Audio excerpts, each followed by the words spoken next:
Hello, back on track with Tarn House today. Two new things. The most significant is the bass line. We now have a bass line, and it's that magical moment when it goes from being a random collection of sounds. It's starting to become a song now. And I've also laid the piano vocal line down, the guide vocal, which will eventually become Pauline's voice. Let's hear it and then we'll carry on having a chat.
It's a happy little tune. I didn't expect to write a walking bass line when I first started writing the song, but that's what happened. But no, I really like that it's kind of happy and jaunty. So anyway, let's deal with each of them in turn. The vocals first. So I reckon probably 30-40% of all of my time writing a song is spent trying to write the lyrics. I talk time and time again about how difficult it is and how I torture over the lyrics. Coming out of it at the other side with a finished song is awesome, and it's ultimately worth the effort. It has to be net sum gain, but actually getting there is kind of really, really difficult. So this is my notepad. 1, 2, 3. That was a particularly kind of stressful one. 4, 5, 6, 7, 8, 9. I'm on version 9 at the moment. But I'm nearly done, to be absolutely honest, at just the 9th version. So each one of those is probably 3 hours of, that's just a total guess, but probably about 3 hours per page. So maybe 25, 30 hours spent trying to write those lyrics.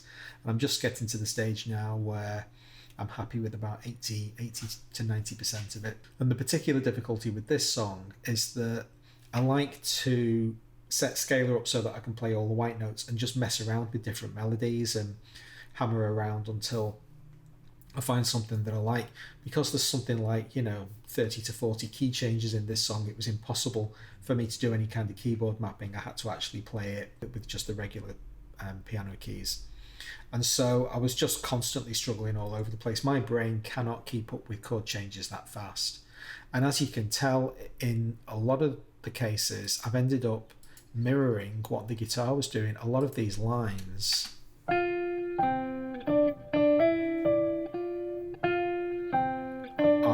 really quite similar, frankly, because I really like the melodies that the guitar came out with. It's my primary method of expression. Playing the guitar, I find it easier to write melodies on the guitar than any other instrument by an absolute country mile.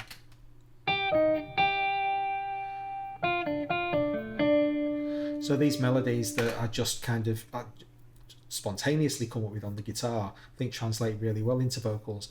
The difficult decision now is going to be taking the guitar away, because obviously it can't clash head on in that respect. So whether or not it drops right down in the mix or disappears completely remains to be seen yet. It's only when Pauline sings over the top of it that I'll actually be able to make that determination.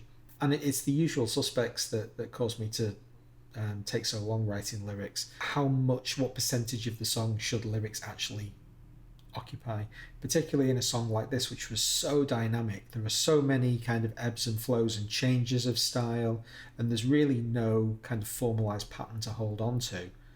It was difficult to really decide what am I going to turn into a verse, arbitrarily, artificially create a chorus out of something that doesn't really kind of, want to be a chorus. How long, if there's going to be a hole in the middle, without knowing what that solo is going to be or what that instrumental is going to be, how long should it be?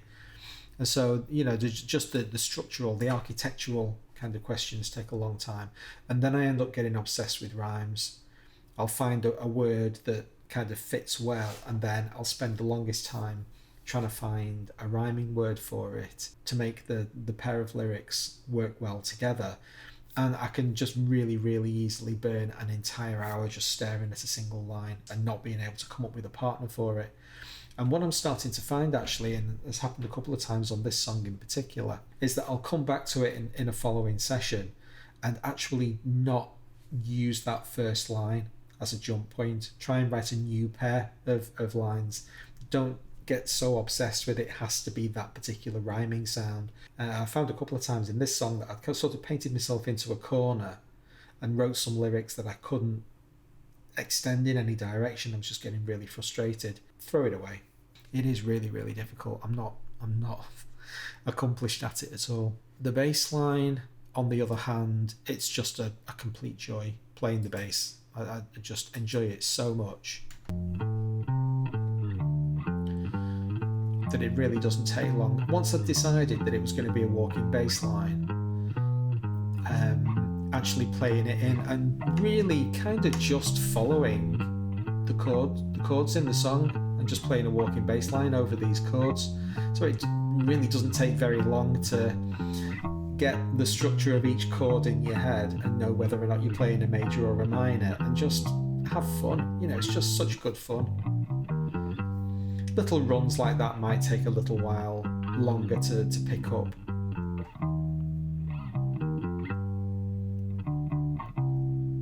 I do quite like that little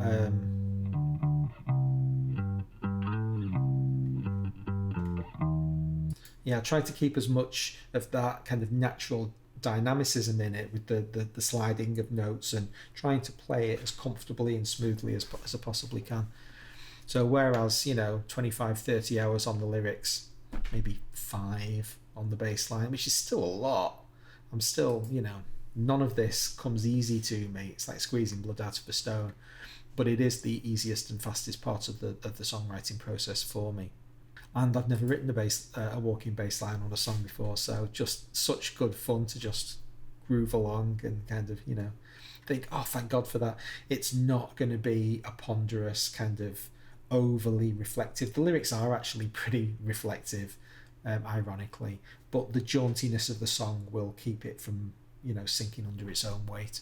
Eventually going to have a think. In fact, probably next I'll have a look at the drums. Barely touched them since I threw the original patterns down. I said, that's good. You now just stay the hell out of the way while I write the song. Now I do need to go in and have a little bit more thought about them. I really don't want them to be spectacular. And there are certain places in the song when they're perfect and I just want them to do exactly that. And I'm going to need to bear that in mind when I come to tinker, because I could quite easily end up just putting a fill in every other bar and it just being an absolute train wreck. So gently with the drums, but I think it's time to get them sorted now and take them off the pattern triggers and actually get some MIDI notes down. Because if I jump in the middle of a bar, you have to wait for the pattern to catch up and it's a bit of a pain. So that's it. Really happy with progress this week. Like I say, it's definitely a song now. And so now that the structure's there and there's nothing fundamental going to change with any of that, maybe another week or so working on the lyrics before I ask Pauline to sing them. I really like to try to get the lyrics, as far as I'm aware, spot on before I ask her to sing, and then I'm not worrying about, that line's a bit weak, I'll try to get away with it, make them as good as I possibly can, because it's an effort for her, and we have to set time aside to do this stuff, to have a vocal session. So I don't want to kind of waste that time or take the piss. And then if we can nail it first time, awesome. And if I need to do a bit of reworking or some of the words don't work, then, that's something to worry about in the future. Thanks very much for watching the episode. Hope you enjoyed it. If you did, please consider subscribing, hit notifications. You'll catch me for the next episode. Hope to see you then.